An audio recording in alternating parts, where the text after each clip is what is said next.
Alright y'all, welcome back to the channel and to some more turkey patterning. And today, we've got a combination that should give us pretty good looking pattern as long as the shell performs. The choke we've got out here today has probably been one of, if not the best performing ones we've tested on the channel. And these shells are also known to be pretty good, so I'm thinking we should see a really good looking pattern. So for the shell I've got out here today, I brought out some of the Winchester Longbeard XR loads. These are the 12 gauge, 3 inch, 1 7/8 ounce load of number 5s, going about 1,050 feet per second. Now, if you've been following along with the channel for any length of time, you know that we've recently had some struggles with the Longbeard 5s, more specifically the 50th anniversary boxes of them. But this is back to the standard black box Longbeard shells. So I don't know. I've never had a problem with the black box version. So hopefully this box of 5s can give us a pretty decent performance shell anyway. But if it doesn't, we're going to know it right away with today's choke setup, that's for sure. And speaking of today's setup, I brought out the Remington 1187 here, but for a choke, I've brought out this guy again. This is about a 25-year-old or so Trulock 665 constriction turkey choke. And this, for being a 25-year-old choke,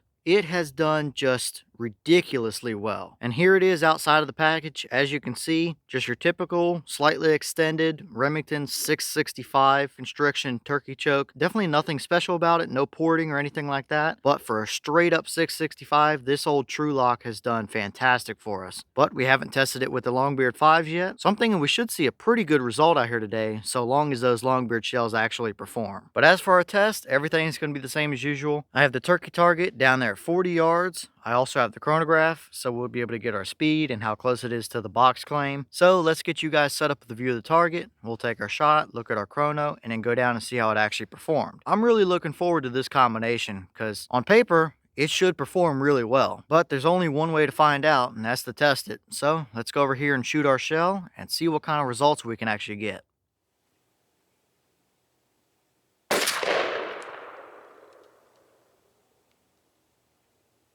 Okay, so that shell gave us 1,021 through our chronograph. The boss claims 1050, so we are within reason of their claim. Now, I'm surprised. Usually we see a little bit higher than their claim out of the Longbeard shells in that 1187, but that's not the case with this one. Now, 1,021, absolutely good enough to take a turkey out to 40 yards, but I wouldn't mind seeing a little bit more velocity than that, personally anyway. But still, we're within the realm of reason for what they claim, but how did they actually pattern down there at 40 yards? Let's go take a look and see. Alright, so now we're down here at our 40-yard paper, and this is what we got. Now, we do have a dead turkey there. There are 3 through the brain and a couple more down the spine, but our main portion of the pattern was just a touch to the right, and we see a little bit of a goofy pattern. Now, it's not terrible, and it would absolutely take a bird out to 40 yards. And clearly, it's way better than the last Longbeard 5s that we've shot out of that 50th anniversary box, that's for sure. But we have a pretty condensed little hot core area right there with 2 pretty big voids, especially that one right up there above it, and I really don't like that one. And there's one just below it down there as well. But that main void up there, just in the top edge of that main central area of the pattern, I really don't like that. I mean, that's a fist-sized void, right? Kind of where you would want it to be in the middle of your pattern. So I don't know. That's pretty interesting and not really something we usually see out of the Longbeard shells. But the overall pattern isn't terrible, I guess. We've definitely seen way better out of Longbeard loads and Longbeard 5s. Now, as for the rest of the pattern, we do have a couple of flyers. There's one down there and some of these over here along the left and maybe up around the top. There is some. But these Longbeard 5s tend to like about 660, so 665 is a little bit more open than that, although we've still seen better patterns than this from Longbeard 5s through other 665s. And I would have expected quite a bit better out of that Trulock choke. But I don't know, it's just a little bit too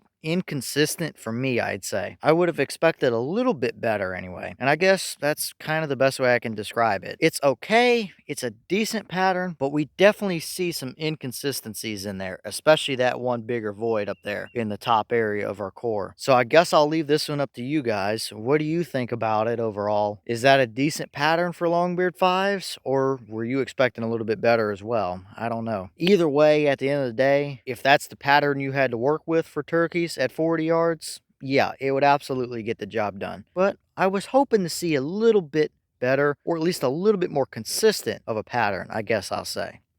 Okay, and here's the wad from that shell, and as you can see, pretty typical Longbeard wad. Nothing stuck down in there except a little bit of that buffer material stuff they use. No real rips or tears or anything in the petals of the wad. Looks pretty much average, I'd say. Not really anything too special to see or take note of on this one, I don't think.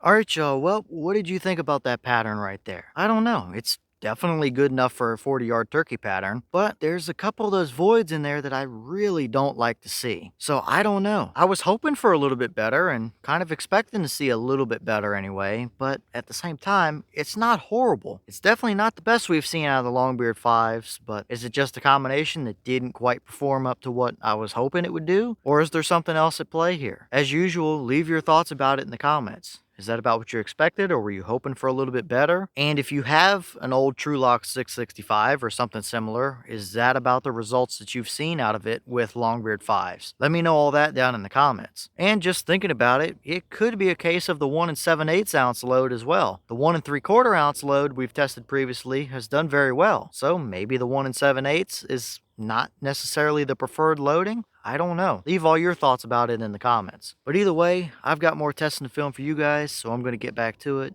As always, we have the channel Instagram as well as the mailbox where you can send stuff if you'd like. All that information will be in the description if you're interested, but I'm going to get back to it, so I'll see y'all in the next one.